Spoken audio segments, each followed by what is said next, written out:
Cinema ছাড়ার কষ্টের গল্প, কেন দেশ ছেড়েছিলেন কাজী মারুফ।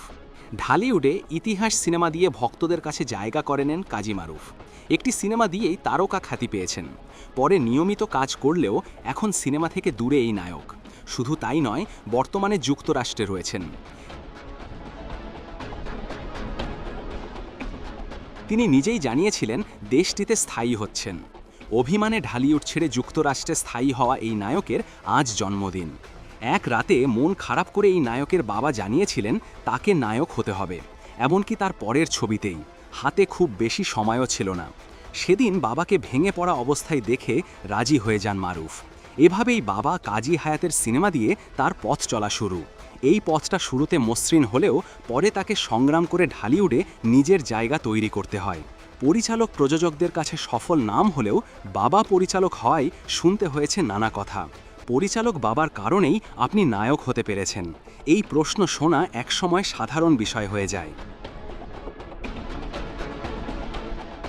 শুরুতে বিষয়গুলো নিয়ে কথা বলতে না চাইলেও পরে সেসব প্রশ্নের উত্তরও দিয়েছেন।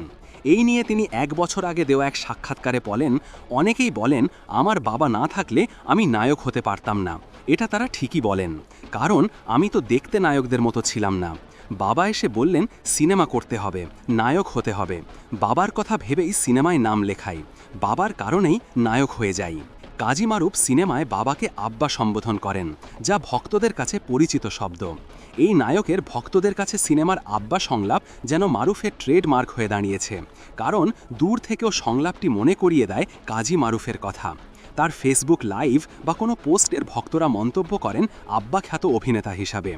এই নায়ক এই নিয়ে চ্যানেল আইকে দেওয়া এক সাক্ষাৎকারে বলেন, আমি বাস্তবে এমনই, আব্বা আব্বাই বলি, এতে কে কি বলল ম্যাটার করে না।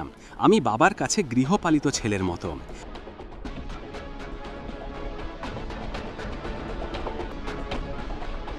আমি এভাবেই বাবার কাছে থাকতে আজীবন চাই। আমার আব্বা আছে যাকে ভালোবেসে জড়িয়ে ধরে আব্বা বলতে পারি। মান্না শাকিব খানদের সঙ্গে পাল্লা দিয়ে সিনেমায় সফল হন। এই নায়কের মতে সিনেমায় যখন অশ্লীলতা চরমে, সেই সময়ে তিনি নাম লেখান। চাইলে হারিয়ে যেতে পারতেন, কিন্তু তা না হয়ে ভক্তদের কাছে তিনি হয়ে উঠেছেন পরিচিত মুখ। অশ্লীল সিনেমা তখন চরম এগিয়ে। মান্না আঙ্কেলও পারছিলেন না সেসব সিনেমাকে ডাউন করতে। চলচ্চিত্রের বড় বড় তারকার জন্য সময়টা ছিল হতাশার, লজ্জার। কেউ কেউ ভেঙেও পড়েছিলেন, বলেন মারুফ। 2012 সাল পরবর্তী বাংলাদেশের সিনেমা ও সিনেমা হলের সংখ্যা কমে যেতে থাকে। তখন ভালো সিনেমাও সেই অর্থে হচ্ছিল না বলে মনে করেন মারুফ। অন্যদিকে দেশে সিন্ডিকেটের কবলে পড়ে সিনেমা মুক্তি দিতে পারছিলেন না তার বাবা। এসব ঘটনায় তাকে এক সময় দেশ ছাড়তে হয়। এই নায়ক এক লাইভে বলেন, আমাদের ছিন্নমূল সিনেমা 14 ফেব্রুয়ারি 2019 মুক্তির কথা ছিল, সেভাবেই টার্গেট করেছিলাম। কিন্তু সিনেমাটি মুক্তি দিতে দেয়নি একটি বড় প্রযোজনা প্রতিষ্ঠান। পরিচালক ছিলেন আমার আব্বা কাজী হায়াত।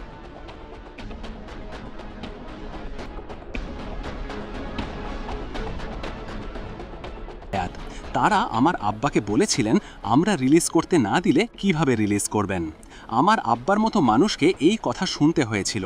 সেদিন আব্বা বাসায় এসে বললেন, আমি এই বয়সে যুদ্ধ করব? আমি চাই না তুমিও যুদ্ধ করো এদের সঙ্গে, চলে যাও আমেরিকা। এসব কারণেই বাংলাদেশ ছেড়ে চলে এসেছি।